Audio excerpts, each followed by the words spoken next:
میری اولاد کو بھی صالح بنا دے۔ تہذیب، تربیت، تعلیم، تمیز اور تعلق، یہ سارے لفظ پرانے دنوں میں سمٹ گئے۔ تعلیم کی کمی کو اچھی تربیت بڑی خوبصورتی سے ڈھانپ لیتی ہے، مگر تربیت کی کمی کے شگاف کو تعلیم کبھی بھی پر نہیں کر سکتی۔ غلط سے غلط انسان کے لیے بھی اصلاح کا واحد راستہ محبت ہے۔ تنقید اور تلخی چاہے کتنی ہی حق پر کیوں نہ ہو، وہ اصلاح کے لیے کارگر ثابت نہیں ہوتی۔ اچھی تربیت اچھے گھرانوں سے ملتی ہے، اونچے اسکول صرف تعلیم دیتے ہیں۔ لحاظ اور اجنبی عورت کی عزت بڑی سے بڑی ڈگری بھی نہیں سکھا سکتی، اگر سکھا سکتی ہے تو صرف گھر کی تربیت۔ تربیت کی کمی کو تعلیم قطعاً پورا نہیں کر سکتی۔ ذکر کے علاوہ زبان کی تربیت کا کوئی طریقہ نہیں ہے۔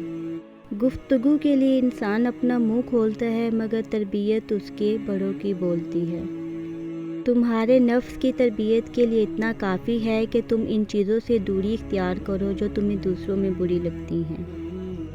اپنی اولاد کی بہترین تربیت کی فکر کرو، سہولتوں کی نہیں۔ پرندے اپنے بچوں کو پرواز کرنا سکھاتے ہیں، گھونسلے بنا کر نہیں دیتے۔ ان لوگوں کے ساتھ گزارا ہو سکتا ہے جن کی طبیعت خراب ہو، مگر ان کے ساتھ نہیں جن کی تربیت خراب ہو۔